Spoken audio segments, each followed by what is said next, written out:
Focus on Russia series. I'm Elizabeth Wood, and this is Carol Savitz. We're the co-conspirators organizing this series with help from the Center for International Studies, the Security Studies Program, and the MIT-Russia Program, all three co-sponsors. I want to take a quick moment to tell you about a couple other events this spring, and then Carol's going to introduce our speaker, Brian Taylor.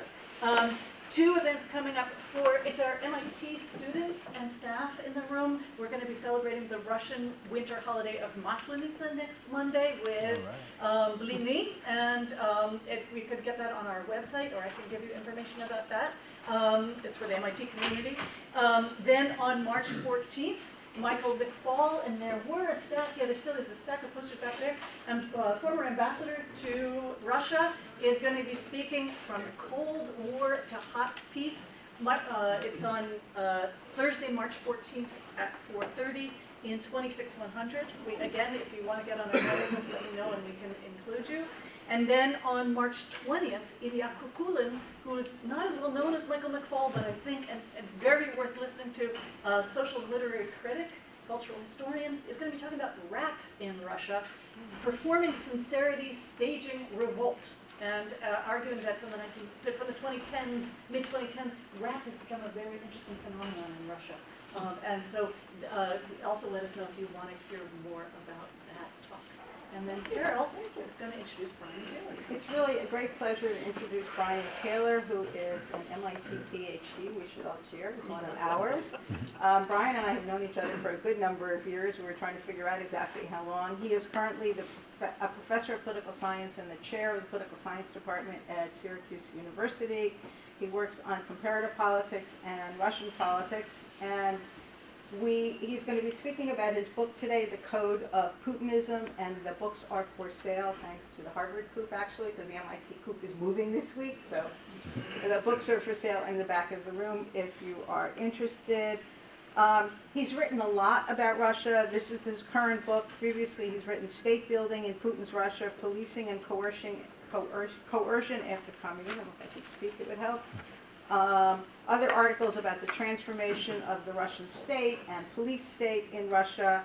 And it's really, without reading the whole CV, it's really a delight to have Brian here, who's going to talk to us about his research on Putinism. Okay, great. Thanks, Carol. It really is great to be back here. It was so long ago that I started here. I came here because of something called the Soviet Security Studies Working Group. So there was Soviet studies, and there was a group that worked on it. We don't have Soviet studies anymore, and I don't know if we have a Russian studies working group other than Elizabeth and Carol here. So, but it's great to be back and see some familiar faces and see some new people, obviously. So what am I going to talk about? I'm going to talk about what is Putin up to. If there are any PhD students in the room, this is a terrible research question, right? But one of the beauties of tenure, I guess, is you can write about what you want to write about. So even though it's not really a great research question, it's an important policy question that if you pay any attention to what's going on in the news at all, and you probably do because you're in this room, you know a lot of people are asking what is Putin up to. And I basically got into this project through a dare. So someone in the field said to me, is there any book about Putin that is kind of like Merle Feinsad's How Russia is Ruled, which was this classic of Soviet studies that tried to explain what he called the anatomy and physiology of the Stalinist system. So I gave this person, a few books that I thought sort of did this, but I said there's really nothing quite like that. And this person said, well, you should write that book. So, and this person also had money to give me, so I went and did the research for it and wrote the book. And here is some of what I found. So first of all, unlike Stalinism, Putinism is not an ideology. Not that Stalinism was necessarily an ideology, but it had a strong ideological component to it. But to me, an ideology is some kind of comprehensive, internally consistent, more or less, worldview. And I don't think we have that with Putin or with Putinism. I think about it in terms of two different things. First of all, as a system of rule, but more importantly, and this is where the title of the book comes from, as a mentality or what I call a code, a way of experiencing the world. So thinking about Putinism as a system of rule and as a mentality, the mentality is the nervous system that explains what we see in terms of the system and in terms of the outputs of that system. So I'm going to talk a bit about the code and then a bit about the system and some of its outputs today. So what are our core arguments? First of all, I'm going to tell you Putin matters, and half of you are about to leave because you're thinking, well, why am I here? I already thought that Putin mattered. I didn't need a professor to tell me that Putin matters. But it's important to lay that groundwork because there's a lot of approaches in political science that actually don't think leaders matter that much at all, right? It might have to do with geography or culture or history from certain perspectives, or it might have to do with communist legacies. It might be all about oil and natural gas. It might be all about sort of rational pursuit of power on the part of a leader. And I think that is not the right way to think of Putin. None of those ways are the right way to think about it. And in social science terms, there's this old debate that's unresolved and will be unresolved. How much is about the structure that someone is in and how much is about the agency of the leader? This is a story very much about the leader. Not that that's the only thing that matters, obviously. I don't think that's true. But that's the way the argument here leans. Okay? So we have a personalistic political system, so I want to know a bit about the personality of the individual, and it's not just the individual, and that's part of the second point, that what matters is the code. This is the mentality not only of Putin, but his entire team, or at least most core members of the team. So it's a claim that this is not simply the worldview or way of experiencing the world of the one guy at the top that everyone knows about, but also his closest allies around him. And the code leads us to a couple of outcomes that I think matter.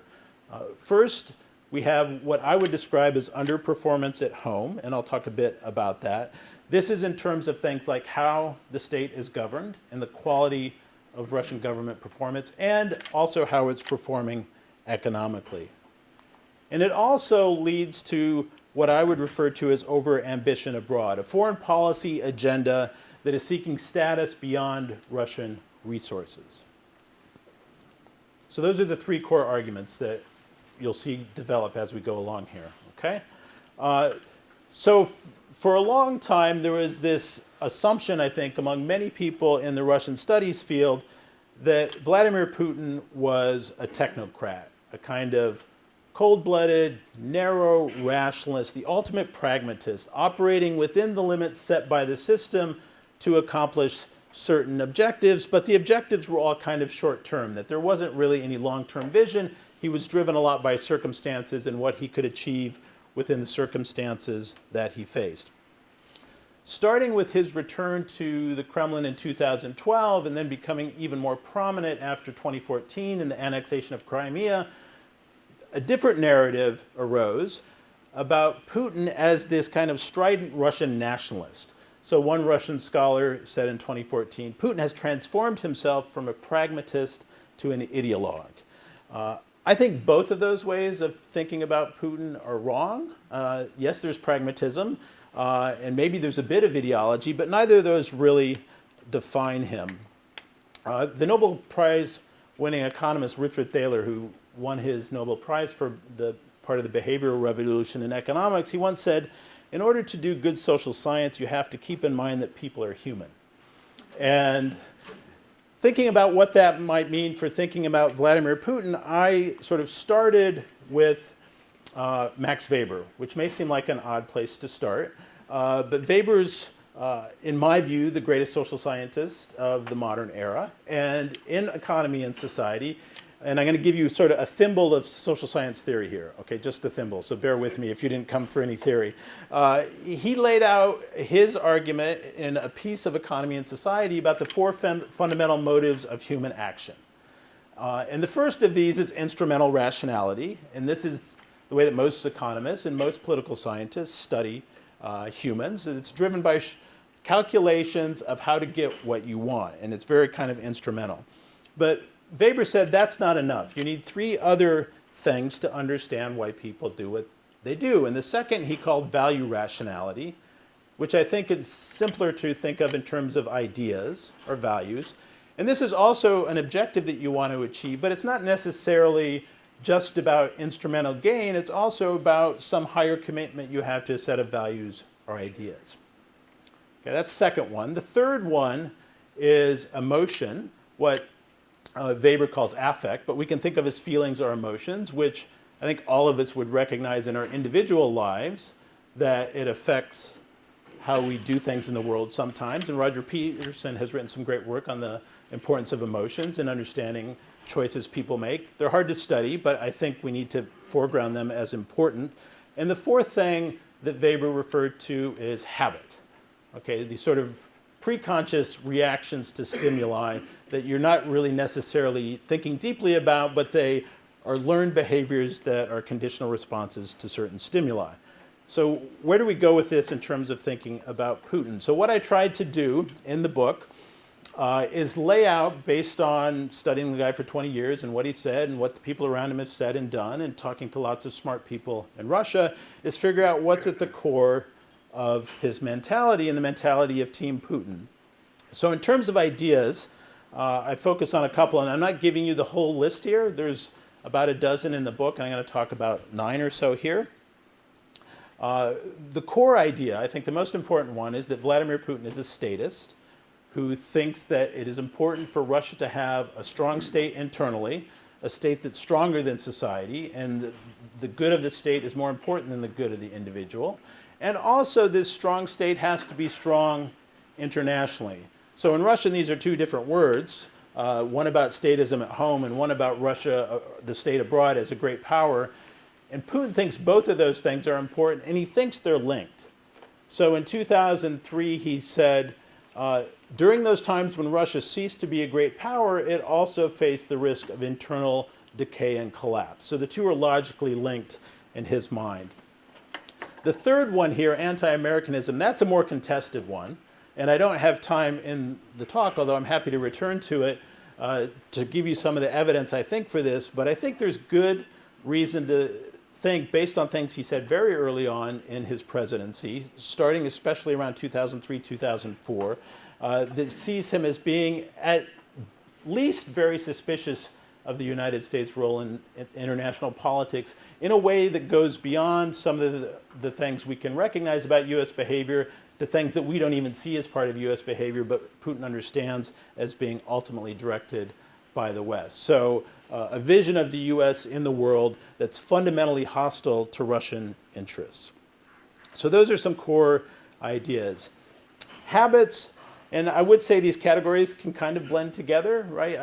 Weber talked in terms of sort of categories, but in reality they tend to blend together. Control, I think, is really important to him. And I'm going to invoke the cliche very briefly. Yes, his career did start in the KGB, and the KGB was heavily interested in control and order.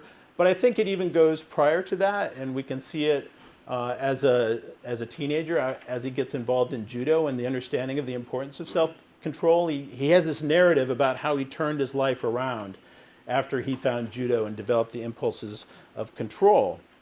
Loyalty, he talks about this often in terms of the importance of loyalty to your group, the importance of loyalty to the state, and how he feels about those who betray either him or the state, and the importance of unity. And unity is something that all politicians like to talk about, but I think for Putin it's a bit deeper than that. He fundamentally, at a sort of habitual level, isn't interested in pluralism, right?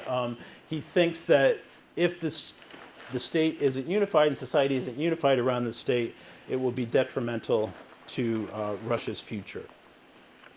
And then emotions, also highlighting 3 here, and I think this is fairly clear from things he said and the way he's reacted to certain events. He feels very important, attaches a lot of importance to respect, and has felt that the U.S. and the West has fundamentally disrespected Russia on the international stage. It's also something that we see at the personal level as well, and I can tell some anecdotes about that if there's time. And feeling of resentment when that respect is not proffered in the way that he thinks is important. A final one, I think, is maybe a bit surprising, feelings of vulnerability. You wouldn't think that the guy who's been in charge of this system for 20 years would necessarily have a strong sense of fear or vulnerability about the system, But if you look at the way he talks about it, there is this sense that both Russia's status in the world and the status of the state at home are actually quite fragile in some respects. So what I try and do from this basis in the book is lead it forward to how it affects other parts of the political system. Just one observation from a Russian journalist, Andrei Soldatov. He was talking about Russia's confrontation with the West, and he says, it's an emotional story of Russia not being treated like a superpower, and for many of them, it's a personal story. So I like this quote because it focuses on the emotional part of the story and how it's personal for a lot of the key figures around the system and around Putin.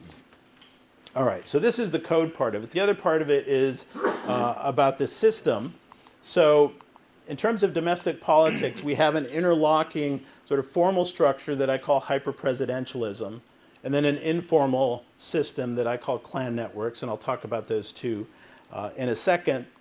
The book also spends a chapter talking about the political economy of Putinism, or what people sometimes refer to as Putinomics, and then also governance, or what I refer to here as Misrule.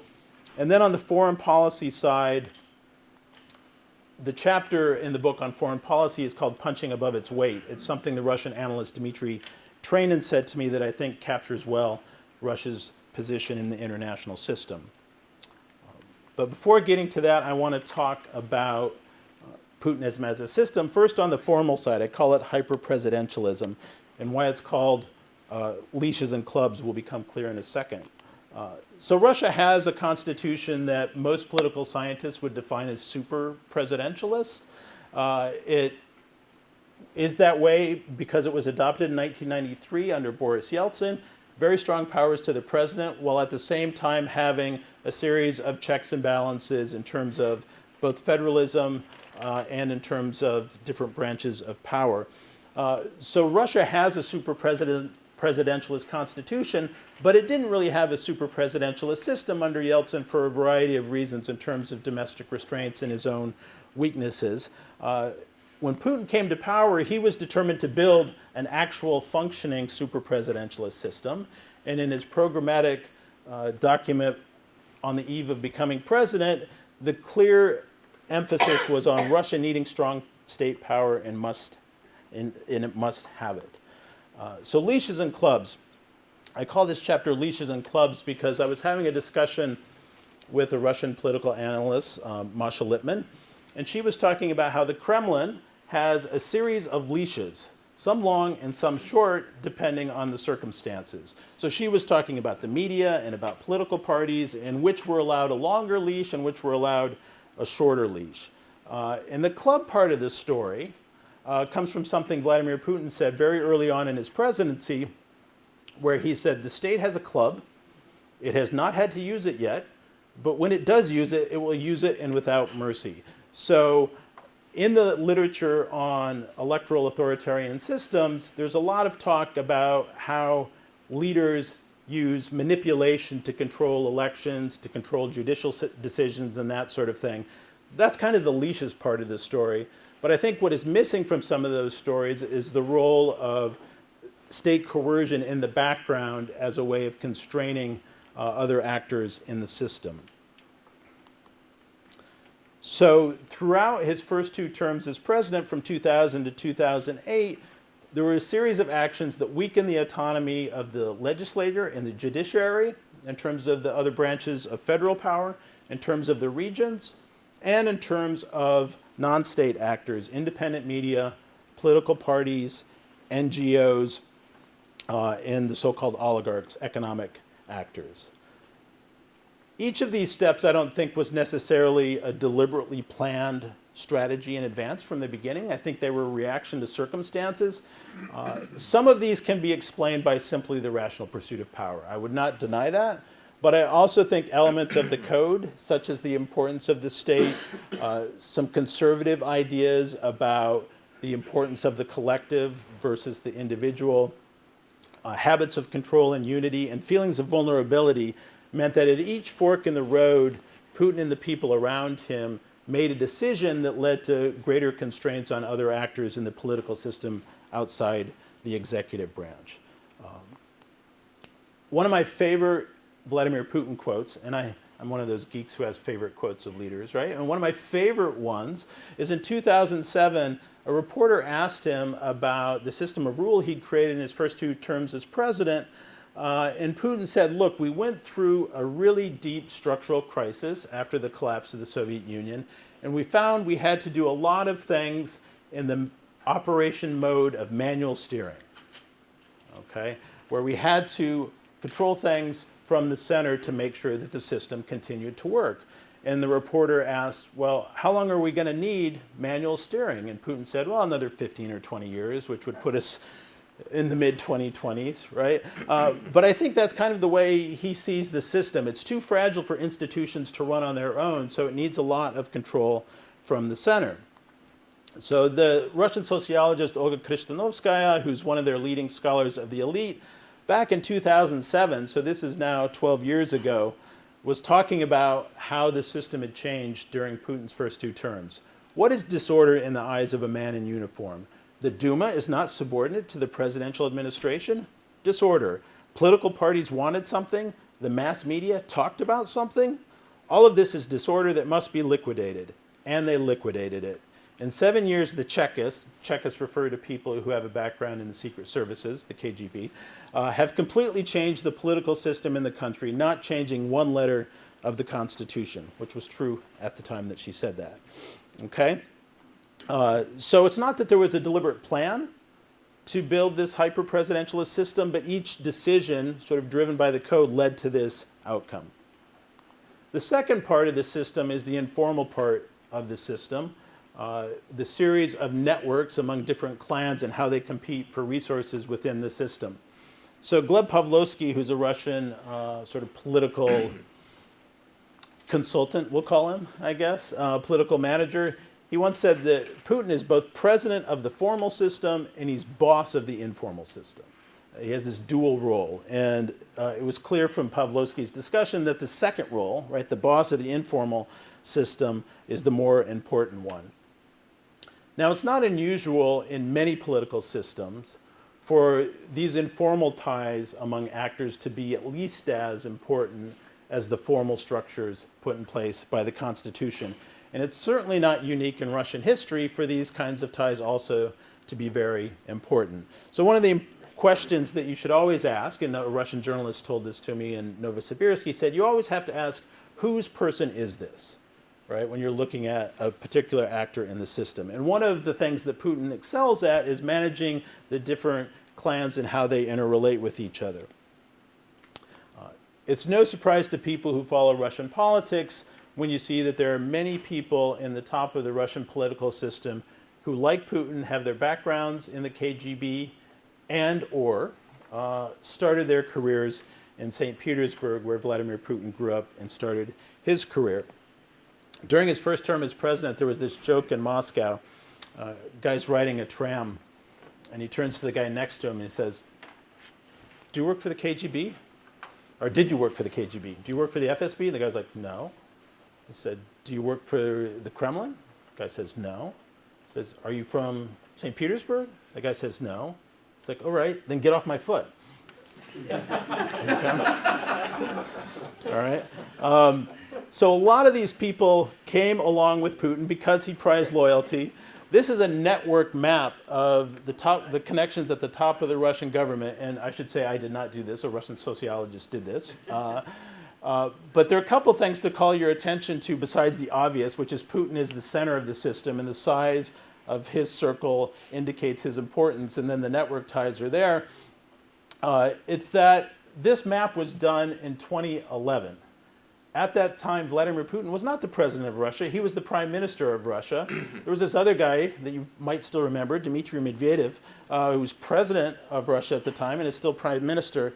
This is Medvedev over here, right? So even at a time when Putin was allegedly a bit on the sides, he was well connected to all the different key players in the system, and their connections were connected to him. So even today, after he's been in power 19 years, if we look at the top of the state apparatus, all of these people, the prime minister, the speaker of the Federation Council, which is one of the two houses of the legislature, the head of the Security Council, which is a very important actor, sort of like the M.Sc in the US context, the head of the Federal Security Service. These are all people that Putin has known for decades from either the KGB or from St. Petersburg. And even more surprising, perhaps, if we look in the economy, we see the same sort of system. So the head of Gazprom, the large state gas company, the head of Rosneft, the large state oil company, the head of Sberbank, which is the large state bank, Transneft, which controls the pipelines, Rostec, which is the military-industrial conglomerate, and the National Media Group, which is the largest holder of private media, in addition to those controlled by the state.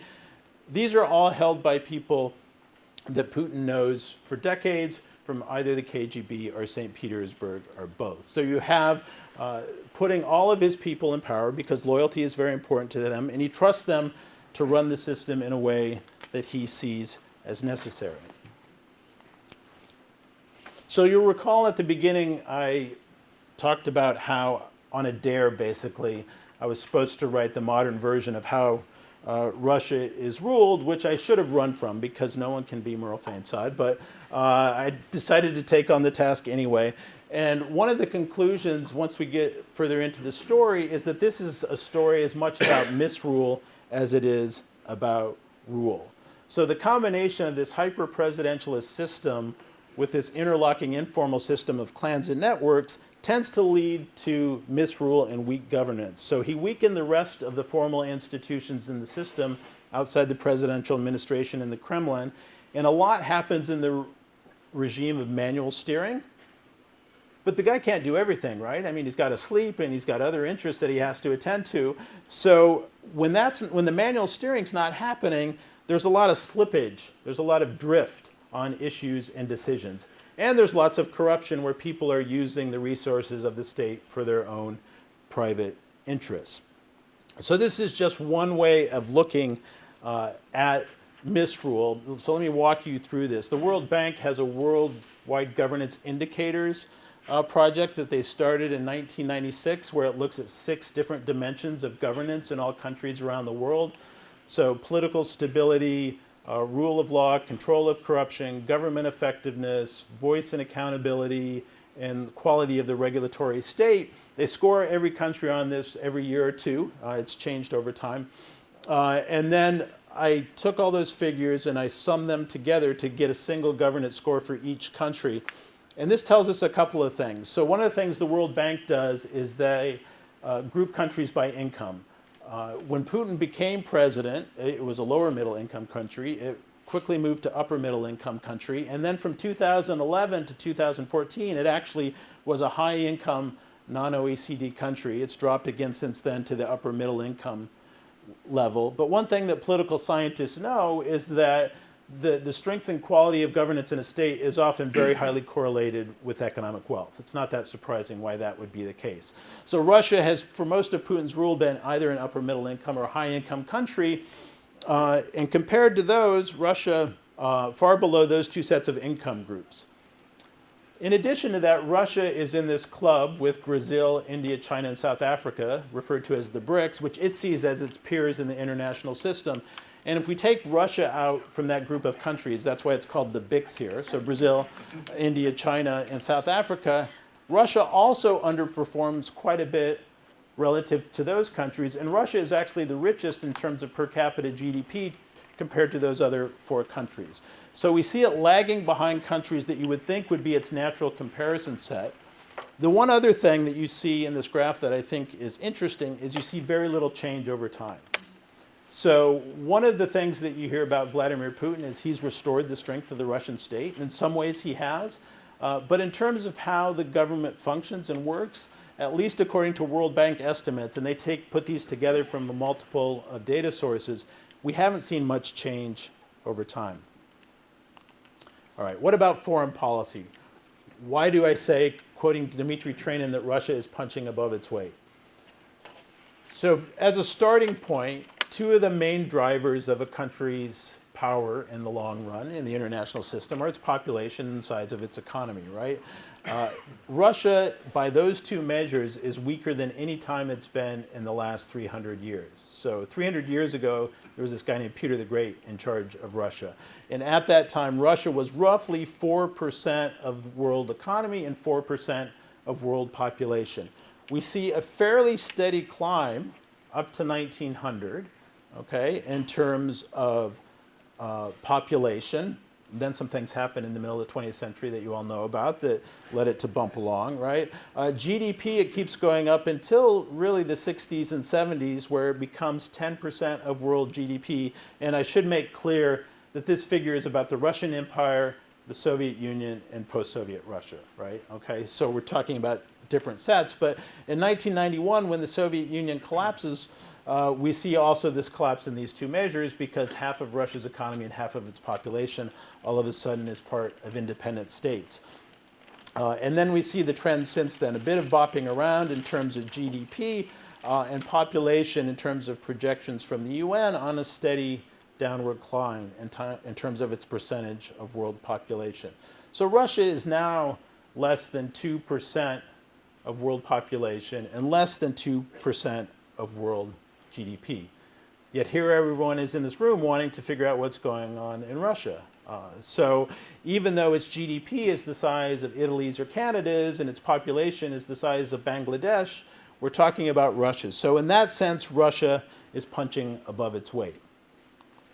Now this is not to deny all the strengths that we all know Russia has. And so just briefly to remind us, it's the biggest country in the world, connected to Europe and Asia, and also very close to the Middle East. So geographically, it's clearly important. It has lots of oil and gas, about 15% of world oil and gas.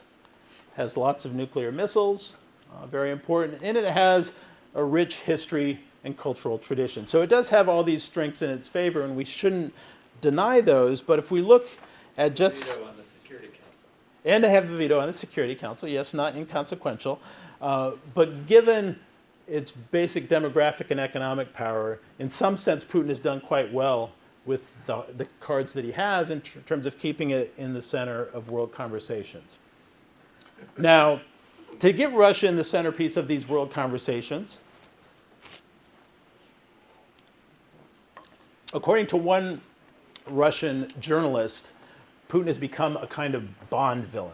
And he also claims that Putin likes being a kind of Bond villain, right? He gets a bit of pleasure out of that role in the system. And I love this photo where it comes across so well.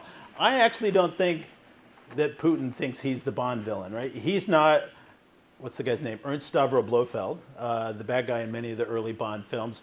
He's Bond himself. So there's this actor called Nathan Fillion. Some of you may know who he is. And he was on a TV show that Joss Whedon made called Buffy the Vampire Slayer. And in the 7th year of that show, Nathan Fillion played the bad guy. And Joss Whedon said to him, he said, you know, the thing about playing a bad guy is the bad guy doesn't think they're the bad guy, right? Putin doesn't think they're the bad guy. He thinks he's the hero, okay? And from his point of view, that makes perfect sense. So actions that Russia takes on the international stage that Americans perceive as aggressive and offensive, Putin thinks he's playing defense. So I came across this billboard in Moscow, I think that was 2011. It was when Casino Royale came out and someone photoshopped his head onto Daniel Craig's body. And what it says down here, you can't really see it, but it basically says Vladimir Vladimirovich, so Putin is watching your back, right? He's got your back. So Putin thinks, and more importantly, I think, from my perspective, feels like he's playing defense because the code leads him to interpret and feel disrespected and vulnerable given the status that Russia has in the international system, given the way it's treated by the West, and given the way he thinks Russia should be treated in the international system. So he feels like the international order and the European order is unjust. And here's another quote from the same journalist that I think is a really good insight into Putin. He thinks the new globalization is just a fig leaf for what's really going on, which is that Western leaders want to divide up the world without him and leave Russia without a slice. Okay? So in terms of the European order, we learned from the war in Georgia in 2008 and the war in Ukraine in 2014 that Russia was unhappy with the post-Cold War European order and was determined to change some elements of it in terms of the respect it was given in terms of what it saw as its own sphere of interest. And in terms of the international order, I think we can see to a certain extent in Syria and with interference in the US-Russian elections that it also doesn't like the nature of the order at the international level. So what we see, and I shouldn't say we because this doesn't apply to everyone in the room, but what is often portrayed in the Western media and the US media as a very aggressive, offensive foreign policy on the part of Russia, for Putin it's more a defensive reaction, and he feels like he's often been isolated and ignored. And if you look at this photo from the G20 in Australia in 2014, there's Putin over there on the side of the photo. This was right after the MH17 was shot down over Ukraine, and Putin got a lot of, shall we say, pushback from various leaders, so much so that he went home early. And he said he went home early because he was tired, but you know, anyone who goes home from a party early and says, oh, I got to go home, I'm tired, it means they're not having a good time, right? He was not having a good time.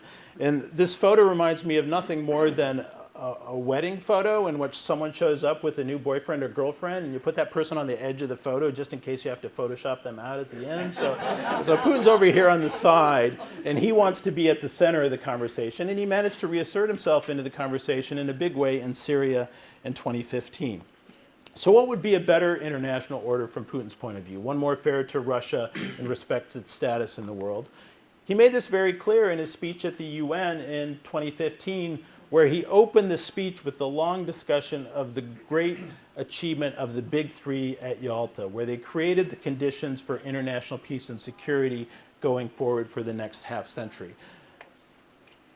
Analysts closely associated with the Kremlin have talked about the need to find a new Big Three, and they've made no secret about who that Big Three should be. It should be the US, China, and Russia. So those are the three states that should make decisions that determine outcomes in the international system. All right, so what are the implications here? Is he a pragmatist or an ideologue? I think he's a person. So I think he has a complex set of motives. I think the people around him do also, but I think it does sum up to a coherent way of understanding the world and experiencing the world that I refer to as a code or a mentality. In terms of the domestic political system, one of the implications in terms of thinking about this as a relatively stable mentality as opposed to a sort of pragmatic operator is we shouldn't expect change in the way he does business. The guy's been in power for 20 years. I don't think there's any reason to expect liberalization, for example, or a change in the way the system is governed. I think it's going to continue in the way it has been governed.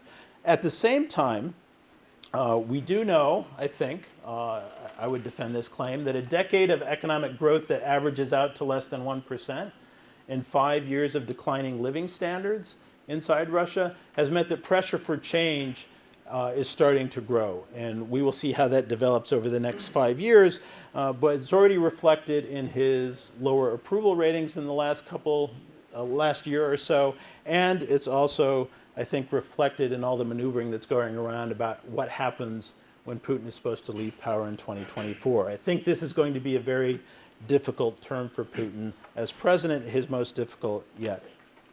And then in terms of foreign policy, we see this mismatch between what I've described here as the code of Putinism and what is often referred to as the liberal international order. And we can talk about unpacking that concept if you want, but basically the idea of a rules-based international order in terms of trade, in terms of promoting democracy and human rights, and in terms of the importance of respecting the wishes not only of the great powers, but also small states, at least in certain occasions. So there is this mismatch between the code of Putinism and the liberal international order. Of course, the wild card in the system that I haven't talked at all about yet is the US President Donald J. Trump also doesn't seem to be a very big fan of the liberal international order. So it's not only in terms of Putin that we see maybe this system that developed after the World War II and then was perpetuated after the Cold War is in a difficult period right now. All right, thank you.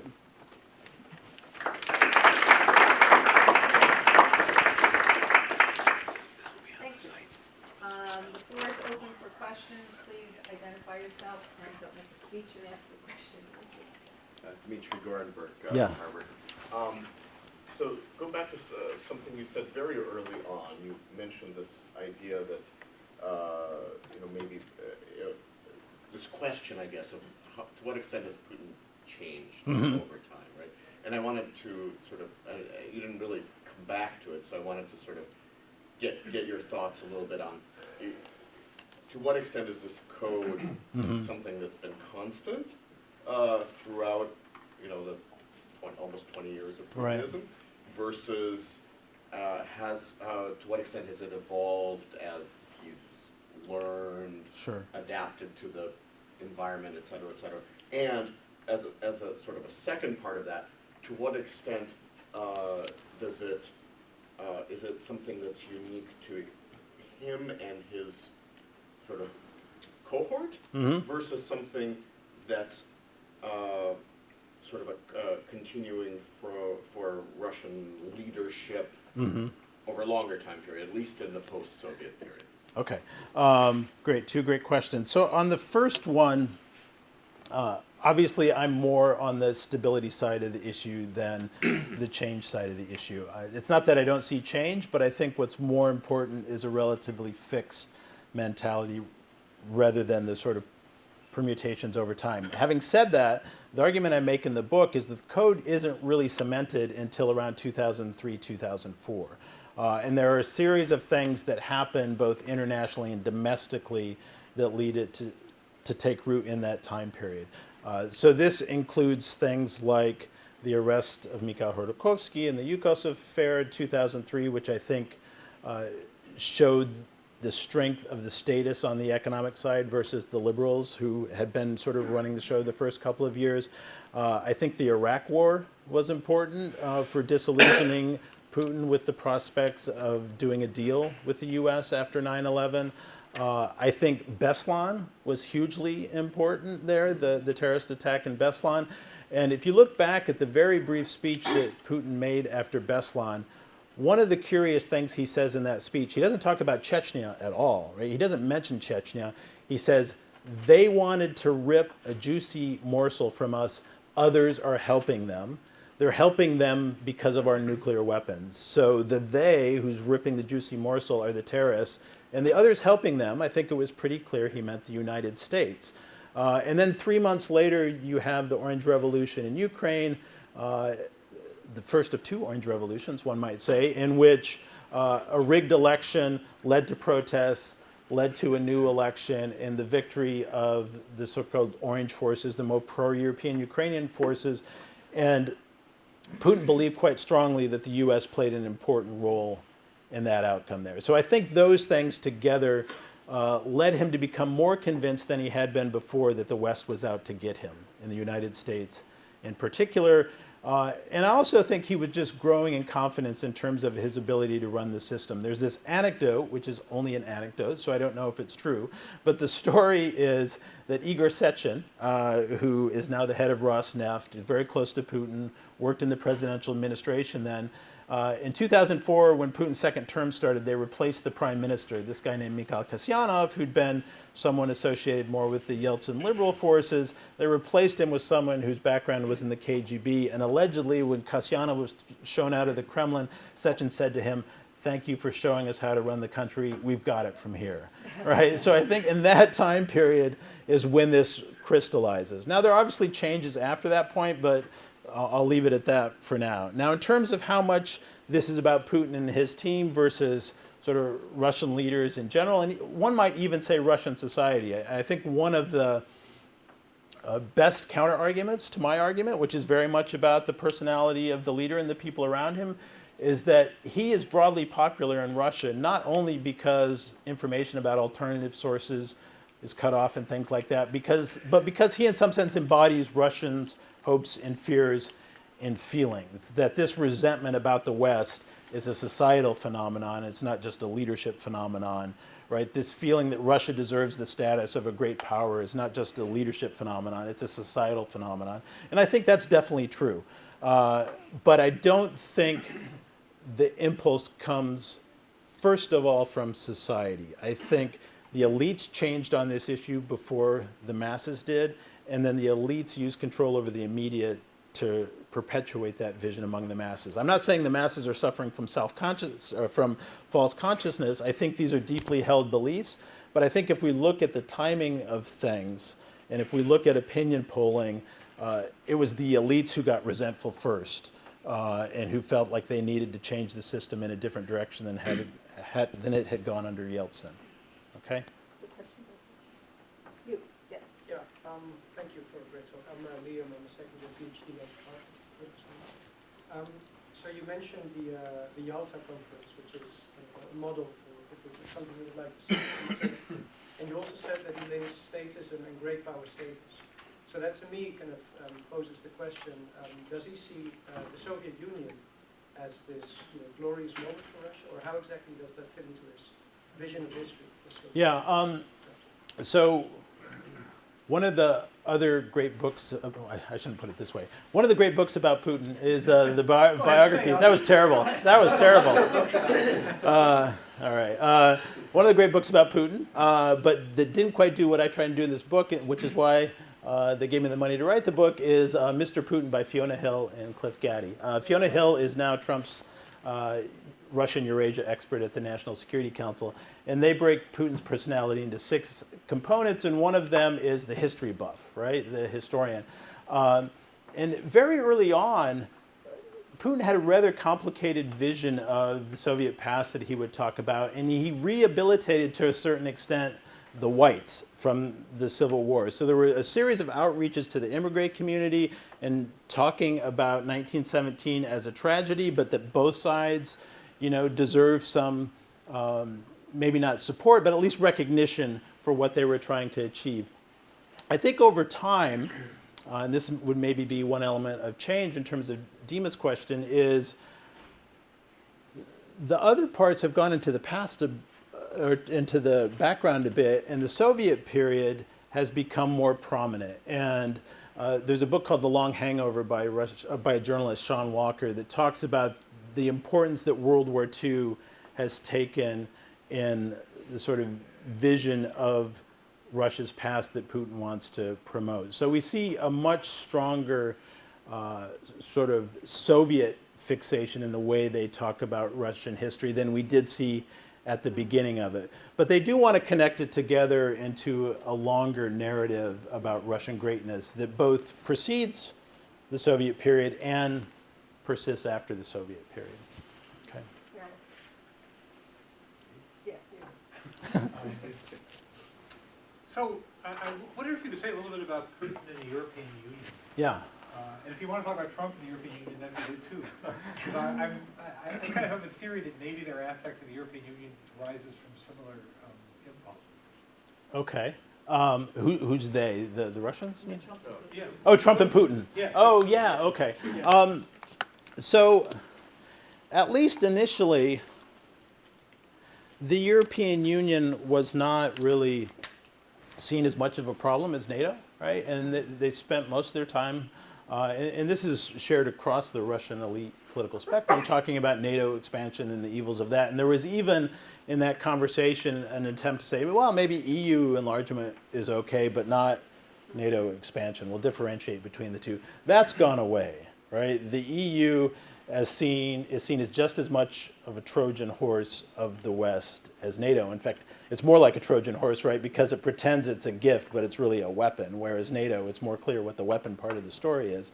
So I think that over time, and this became clear in the events around Ukraine in 2013, that they believed the West was using these EU accession agreements and partnership agreements as a way of pulling other countries out of their sphere of influence. And they felt like the West wasn't listening to them. And to a certain extent, the West wasn't listening to some complaints that were legitimate and some complaints that were probably not so legitimate. And given that understanding, they've become increasingly hostile, and they created their own alternative Eurasian Economic Union as an alternative to that. But ultimately, the way Putin talks about the EU and West Europe is that it's only quasi-independent. He sees it as very much dependent upon the U.S. And he talks about how the U.S. doesn't need allies, it needs vassals. So I think the efforts to cause sort of discord in the European Union, it's aimed at the European Union because it's aimed at the West more generally. So we see sponsorship of alternative parties on both the left and the right by the Russians in various EU member countries as a way of sort of disrupting this Western order that the US controls, but the EU is part of. In terms of Trump, I guess I see it as different. I think Trump, thinks that they're free riders, and he also doesn't really get multilateralism. So back to the point about liberal international order, he's interested in bilateral deals and not multilateral institutions. In that sense, I guess there is some similarity in that Putin doesn't really believe these international... Putin doesn't see the EU at this moment as co-optimal, right? If you were living in a different international system and you were looking at the disputes between the European Union and the United States, and you were a Russian leader, you go, this is a wedge that I want to drive. I don't want to drive these two parties together. I want to pry these parties apart. And I'm wondering if you sense any, because what looks to me that Putin's reaction is going to have the effect of driving the EU and the United States back together rather than maximizing the contradictions, so to speak, that he's seen in the last 2 But years. Barry, they have the other issue of interfering in terms of the Brexit vote, paying the far right that in is what Italy, that if they're still trying to disrupt the EU, Right. separate from the EU-US relationship. Right, Barry's wondering why that's true. Why they're still trying to disrupt the EU? Yeah, rather than co-opted. Uh-huh. Right. Why not get the EU on their side against the United States? Because in his eyes, he is the weaker power. The European Union is the weaker power. Weaker power is usually balanced against stronger powers. Trump is making himself a not much like stronger power. Uh-huh. It's clear that Trump and the EU are having problems. I'm surprised that this guy who's this cunning strategist doesn't have the light go on yet, which is to say, maybe I'm proceeding incorrectly here. I could lure the EU away from him. How would he do that? But is he a cunning strategist? Yeah, I mean, I think one of my Well, points I don't is... think he is, but I'm just... One of my points is he's not a cunning strategist, right? But it's hard to build an internal political order like the one they have in Russia and make yourself an attractive pole opposed to U.S. power in the system to the Europeans. Because I don't think it's all about structural distribution of power. I think there are some shared values there. The Germans have no trouble, have had no trouble relating to Russia. They talk a good game, but all the material relationships are basically still there. They're going to get more energy dependent on the Russians.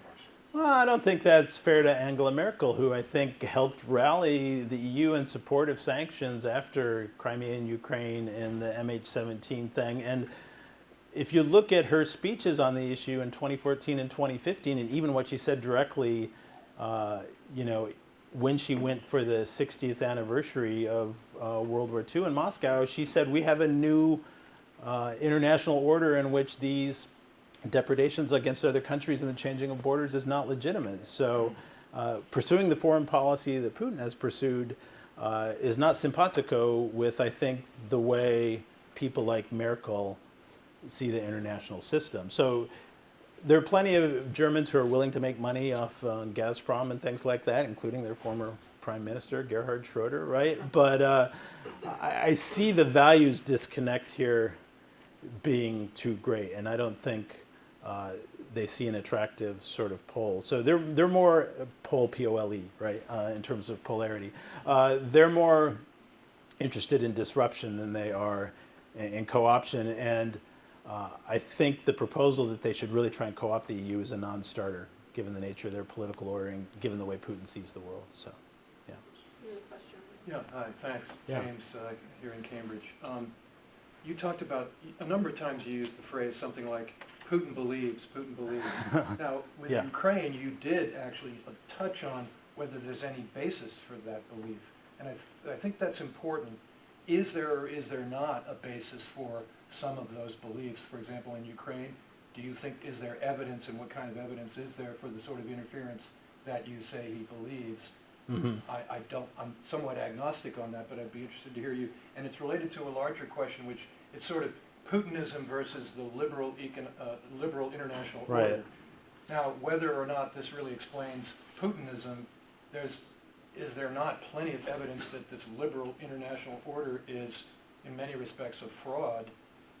You mentioned the invasion, you mentioned Iraq. Mhm. If you're looking at that world and you're hearing about a liberal international order, but you're seeing evidence of something quite different, Mhm. you know, it might not explain your behavior, but it might help persuade others that your behavior Yeah. makes sense. Yeah. Yeah, Putin basically thinks the West is a bunch of hypocrites when it Yeah. talks about a liberal international order, and that it's more about the West using these fancy words about international order to cement Western dominance of the system, and that's why he's, determined in some sense to come to a different system. Now, I'm not here to defend U.S. foreign policy across a whole host of issues, from NATO expansion to Iraq to many other things, and any leader sitting in the Kremlin would find many of these policies potentially dangerous from the point of view of Russia.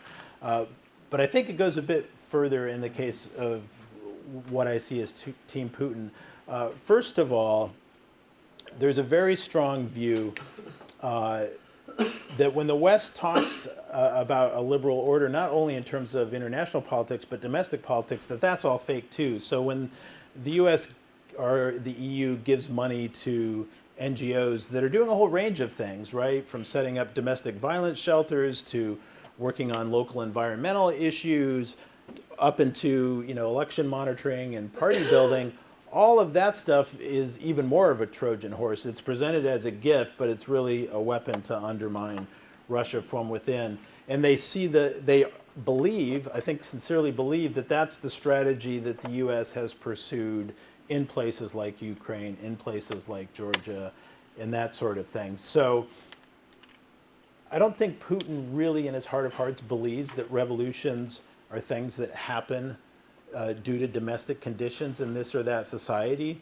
He thinks they're all instigated by some outside actor. So he doesn't ask, why did this revolution happen, but why did some external actor bring about this event? And the answer is usually, well, it's designed ultimately to undermine Russia and its allies in the system. So that's why I said not only does he recognize U.S. and Western policies that are legitimately, I think, challenging to Russia's position in the system, but he also sees policies that really don't have anything to do with weakening Russia, in my view, with very much directed at Russia. And that's why, after Beslan, terrorism in the North Caucasus is blamed on the U.S. as some kind of strategy.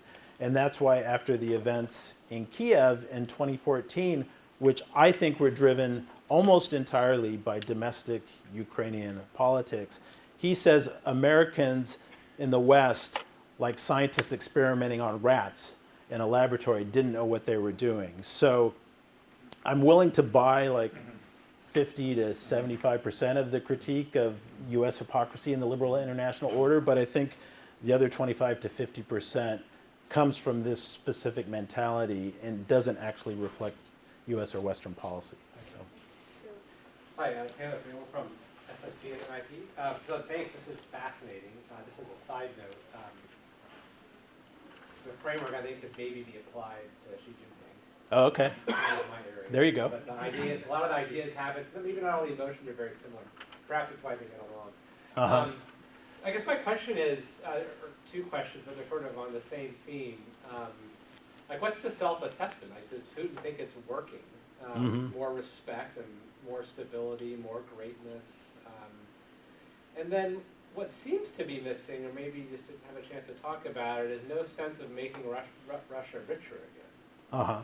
Right? It kind of seems to be, or he doesn't, or maybe he's just failed at whatever economic plans he's had, but given it's, I don't know anything about Russia, but given the resource dependence of the economy, and there doesn't seem to be a whole lot else, despite a lot of natural talents of perhaps certain technological players. And does he have like an economic plan apart from like a global, or is it really just this hard power plan and disruption plan?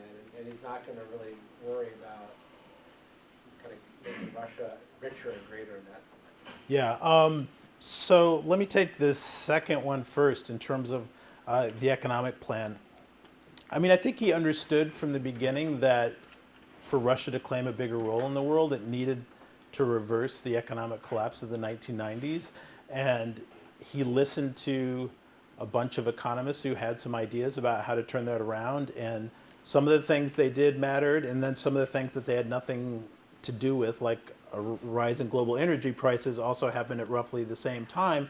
But he did come away with one lesson from that period, which is we're not going to go back to a situation ever in which we're dependent on Western money for our internal economic and political situation. So they paid off all their debts in the 2000s faster than they had to, according to the schedules. And they built up a reservoir of resources. And then when the global economic shock hit in 2008, 2009, they had those resources there to save banks and industries that they felt needed to be saved. And we see the same thing happening again. So they've got a huge store of resources, and they're actually running a budget surplus, and Putin doesn't want to spend it. And there are some people in the system who are saying, you know, we need to spend this money to invest domestically in human capital, in physical capital, so we have growth rates in the longer term. And so far, the people arguing for that point of view are losing, because the autonomy that comes with having a big pile of cash in whichever denomination, they've moved out of dollars into other things, is more useful than the boost you get from spending. Now, there's a fight in the Russian government going about this now, and they've actually committed to spend more on infrastructure and stuff like that. But I almost see that more as a rent redistribution system than any kind of hope of changing the system in the long term. I don't know if Putin fully understands this or not, but to get back to a higher rate of growth like they had in the 2000s, they need serious institutional reform, and serious institutional reform means all the things that undermine the existing political order in terms of rule of law, greater transparency, and those sorts of things. So I think he's holding resources and hoping that world energy prices go up again. I think that's his economic strategy, which isn't much of an economic strategy, but I think that's all he's got right now. Oh, and he's trying to have incentivize Russians to have more babies, which fixes the demographic problem. And they're throwing a lot of money at that. I don't think they're going to arrest the natural decline that we're already seeing. So in terms of self-assessment, I don't think this system is built for really good self-assessment, because the information inputs into the Kremlin seem pretty restricted these days.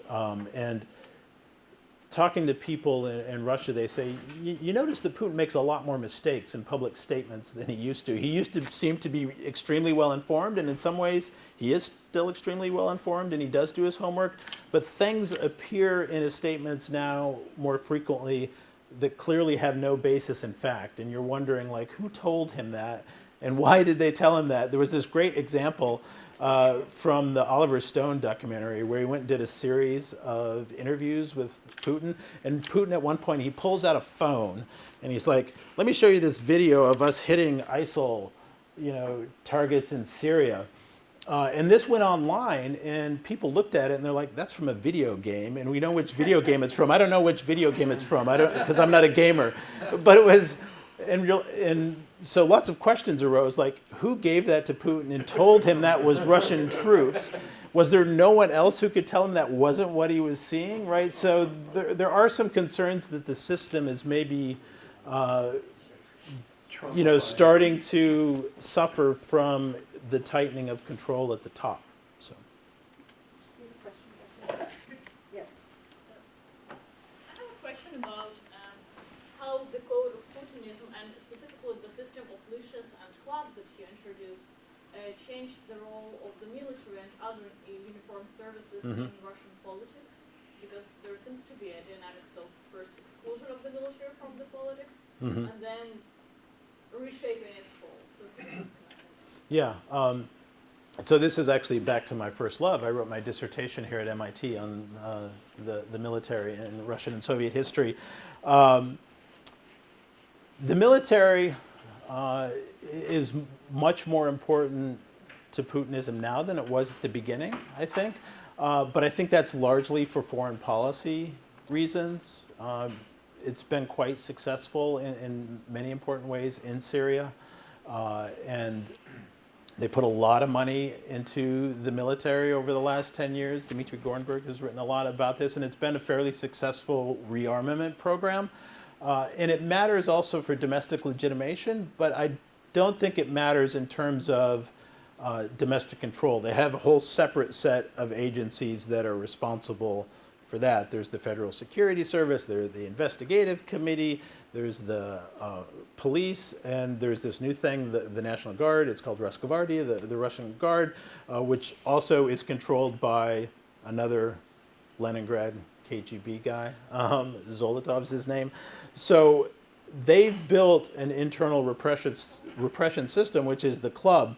It normally operates in a regime of what Luke Anway and Steve Levitsky call soft coercion, right? So they don't want to deploy force in a direct way. They want to harass people, arrest people, just make it hard for opponents of the system to operate. And that usually works in most cases all the time. But they do have this sort of backup set of institutions that are available if necessary to try and protect the system from more direct challenges. I'm not sure if that gets at your question about the military, though. Is that what you were asking about, or? My question was rather, is it a part of the code of Putinism actually to use a club against the military if necessary, for example, or to put a military on a leash, for example, if necessary? Oh, okay. Was it a part of the initial design of state-military relations? No, I don't think Putin feels like the military is an internal threat in that way. I mean, his response to keeping the military under control is putting someone he considers loyal and trustworthy in charge of it. So, it was Sergei Ivanov, who's from the KGB in St. Petersburg, and then it was Serdyukov, who's from Petersburg, and now it's Shoigu, who is neither of those things, but has worked with Putin since the 1990s and displayed his loyalties in all sorts of ways. So I don't think he sees the military as a threat to his hold on power internally. Okay. Yeah. Josh Rubenstein, David Davis. And if I heard you right a couple of minutes ago, you seem to imply that Putin is using the Soviet experience, you're going back to it in some kind of positive way. Mm-hmm. But isn't that contradicted or undercut by how they didn't know how to commemorate the centenary of the revolution? They kind of ignored it. And there was a symptomatic film about Trotsky that came out, this abominable film, clearly anti-Semitic, clear refutation of what Lenin's role might have been or Stalin's role might have been, is blaming it all on Trotsky, which is a kind of dismissal of the revolutionary period altogether. And then this reviving of interest in World War II and using that as a linchpin goes back at least to the Brezhnev period. Yeah. They needed something to legitimate the regime. Mm-hmm. So they picked the defeat of Nazi Germany and, of course, ignored the pact, which continues to this day. Mm-hmm. So do we have any idea what Putin really does think about the Soviet experience? I mean, we have some clues based on what he's said, right? I mean, he described himself in his 1999-2000 campaign biography as a completely successful product of Soviet indoctrination, right? He wanted to join the KGB as a teenager because he believed the TV shows he watched about the great exploits of the KGB. He's been perfectly frank about that, and I think that's true. The revolution is a trickier issue because Vladimir Putin hates the whole idea of revolutions and the concept of revolutions, colored or otherwise, Arab Spring, whatever. So And that's also a Soviet impulse to dismiss revolutions because our young people shouldn't be inspired by the turmoil in the West in the 60s or something. They didn't report on that. while at the same time trying to promote revolutions in other parts of the world. I mean, it was a core part of Marxist-Leninist ideology, right, that communism would be on the march. There's none of that in Putin, obviously. He has no love or any particular interest, I think, in that aspect of the Soviet past. What he's interested in from the Soviet past is it's one of the two superpowers. It's a great power. It sets the rules for the international system. That's what he's pointing to, and that's why the World War II. Nostalgic for. Yeah, that's what he's nostalgic for. Yeah, I don't, and I doubt if he watched this TV show on Trotsky, which I haven't watched. I heard it's horrible, and so I don't recommend it. time is short. And 1917 was a German plot. oh, okay, yeah, I read that story in books. I don't need to see the TV show. So yeah. So let me ask the classic Russian question, what is to be done? So do you think it's plausible, given the understandings that Putin has developed and sort of hardened since 2002, 3, 4, etc. to the present, that with a different U.S. policy we might be able to cut some kind of deal that would go back to some kind of détente kind of situation without compromising too many of our values and interests? Or is it just something we're going to have to be in a totally hostile relationship with him as long as he's on the scene? Totally hostile, no. But I don't foresee an improvement a serious improvement in U.S.-Russian relations while Putin is president, because he doesn't trust the United States to treat fairly with Russia, and he has a whole series of things that he would point to as evidence for that. And people around him have said openly on multiple occasions that they think the ultimate U.S. goal is to undermine Russia from within, break up the country, and take its oil. So if that's the U.S. grand strategy for Russia, it's hard to figure out how you have something that looks like even détente to a certain extent. Now, Putin does this thing where he refers to our American partners, but I think that's just sarcasm on his part now. It's sort of this thing that he likes to do. Now, having said that, I hate to be a total downer about this, so I think there maybe are some things that can be done transactionally. I would think it would be a very smart idea from the point of view of American foreign policy and from the point of view of Russian foreign policy to try to extend the New START treaty. I think it would be a terrible mistake to let that lapse. I think the Russians probably understand that to a certain extent. I don't think the people talking... There's Donald Trump. What's that? They do, but the Trump people don't yet. There is 2 weeks. What do you mean yet? You think John Bolton's going to change his mind about arms control at this stage of his life? There's 2 weeks of the next presidential term to get it done. Okay. So transactional stuff, yes, but no resets, right? Like we've talked about in the not too distant past. I don't see a broader sort of U.S.-Russian agenda taking off, sadly. Yeah, I mean, that's another sort of, you can carve it out in a little sphere where it's clearly important to both countries and they can isolate it a bit from the larger geopolitical stuff. But although, I think even there, since 2014, both sides have said, we're gonna phase this out and move apart. well, and some people may have followed the story about the accusations that American astronauts drilled a hole in the space station. So there's suspicion in that realm, too. So. There's a question. Yes, please. I have a quick question. Were there any relatively recent events or actions by Putin that seemed to surprise you?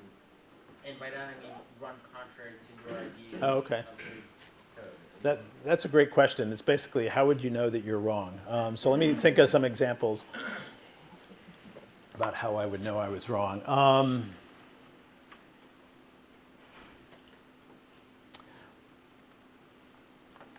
This is maybe not related to my argument in the code, but I was a bit surprised by, and I probably shouldn't have been, but I was a bit surprised by what they did in 2016 in terms of the American elections, because they hadn't done something like that since the Soviet period. Once you knew that it happened, and I don't think there's any dispute about the evidence at this point. Some people still like to run around saying, well, we don't really know what the Russians were up to, but if you read Mueller's indictment, they've got like names, ranks, keystrokes, right? It's all in there in terms of some of the things that the Russian military intelligence was doing. Once you learn about it and go back and reconstruct it, you can understand the logic that they really disliked Hillary Clinton, right? They thought that she helped play a role in instigating the protests that took place in Moscow in December 2011 and early part of 2012. Some journalists, what's that? And that was part of a plan. That was part of a planned colored revolution. Yeah, and also that when the Panama Papers had some material about a particular individual very close to Putin, a guy named Sergei Roldugin, who's a cellist, but is apparently worth $2 billion. Putin said quite explicitly that he thought this was a CIA operation. So he didn't think this was independent journalists uncovering this. He thought it was an operation directed at him, even though there were lots of other people targeted by those investigations. So if you go back and reconstruct it, it makes sense, but it did strike me as maybe more risky than I would have expected. Because, although I think he's got sort of strong feelings and ideas about Russia's status in the world, I also think of him as kind of a conservative personality and wouldn't necessarily be prone to that much risk-taking. Now, there's this legend that when he was examined by the KGB, that they found that one aspect of his personality was he had a low assessment of risk, right? He didn't recognize risk. But I think that's a story that they put out there deliberately. I don't think there's any really good evidence for that we know of. So I'm having trouble answering your question, and I don't mean that to say that my book is obviously right, because that would be a bit too much. But I think it's telling how many people from the beginning of his regime are still there. So a few people have left as they've gotten older, done something that pushed them out of favor. But that leads me to think there's a specific team with a specific view of the world, and they're pursuing that vision as they go forward. So. Yeah. I'm Seong-jan, MIT Stanford Fellow. Yesterday, Lavrov told Russian media that Trump is taking advice from Putin regarding North Korea. But we know that Russia has been quite marginalized, not only in North Korea nuclear talks, but also in generally this geopolitical competition in Northeast Asia. So I'm just wondering how your code of Putinism can explain Russia's underperformance in this region. I guess I'm not sure I would say that Russia's underperforming in East Asia in general. I mean, I think one component of Russian strategy under Putin is this closening relationship with China, because they both share a vision of the West in terms of an unfair order that doesn't show them proper respect and give them the status that they deserve, and working together to counteract this what they see as a more kind of aggressive Western strategy in the world, and one that they disagree with.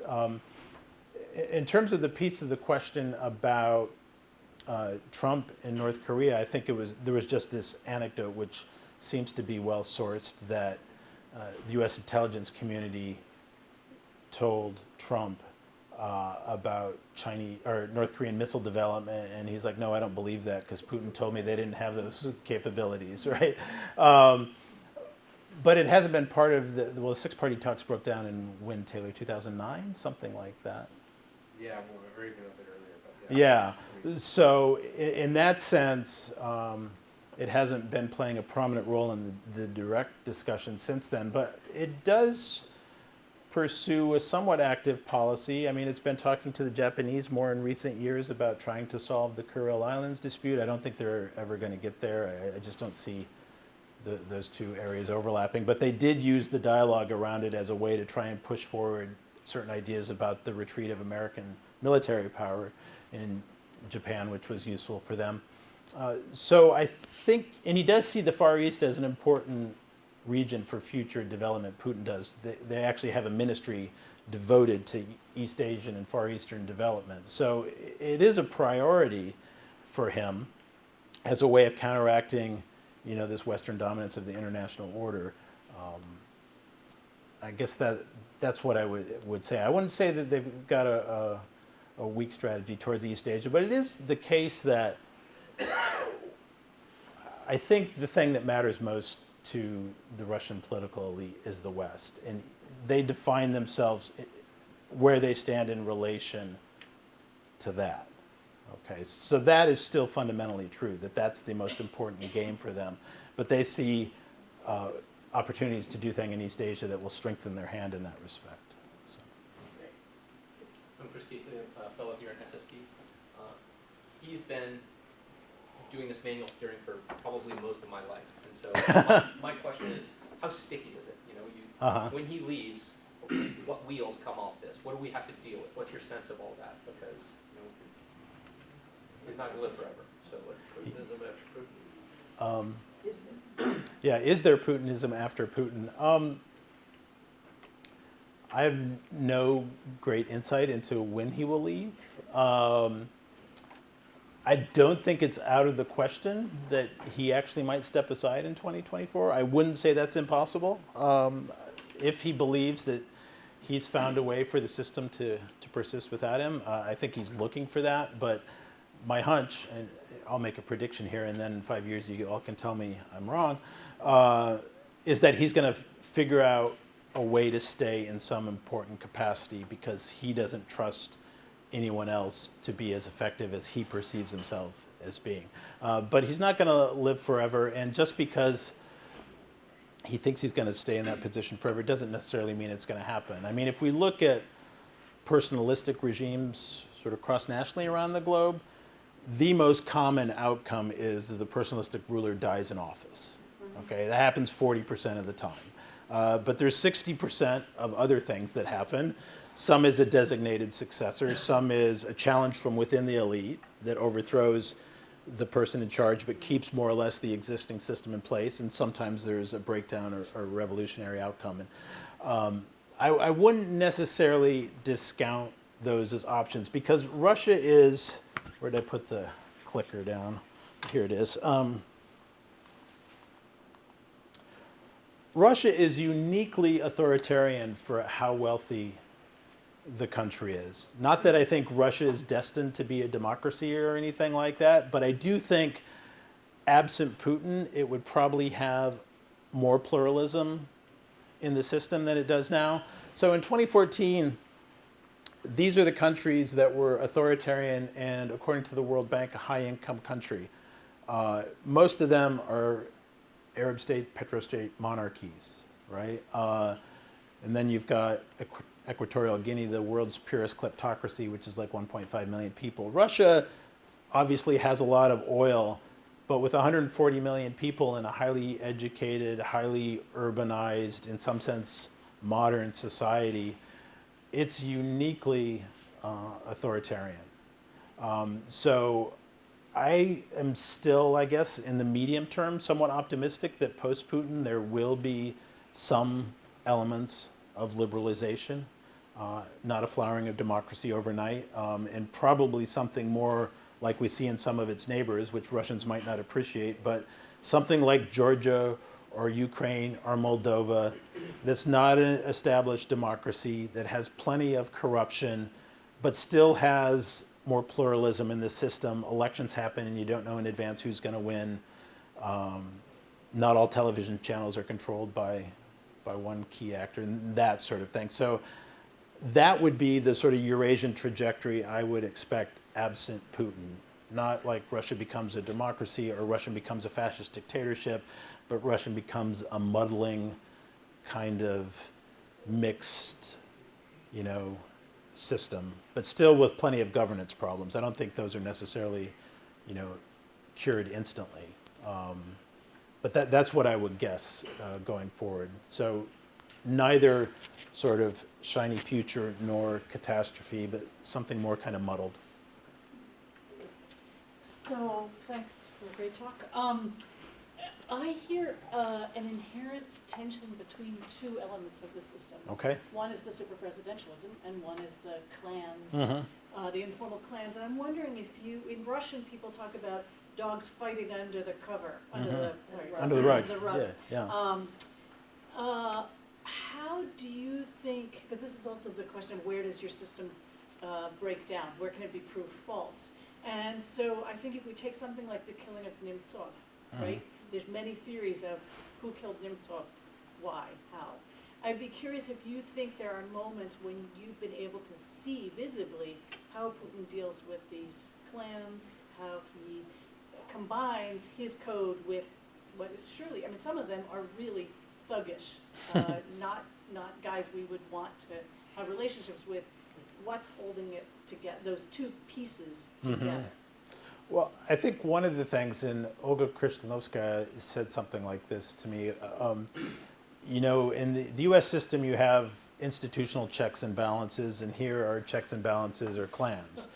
And to a certain extent, I think that's true, that they've managed to weaken many of the institutional constraints, but the informal and group constraints are still there. So he is not an unrestricted, you know, dictator. He is in some sense over time become more czar-like and elevated himself a bit above the clans, where they're all part of Team Putin, whereas at the beginning you might have said some of the clans weren't necessarily in the tent. Now I think they're all in the tent, but you're right, they're still fighting for position, resources, you know, access to the first person is going on. And one of the things that happened in 2007, 2008, when he had to figure out, well, what's going to happen now that my term's running out, is all of this clan fighting intensified, and we ended up with people in jail and stuff like that.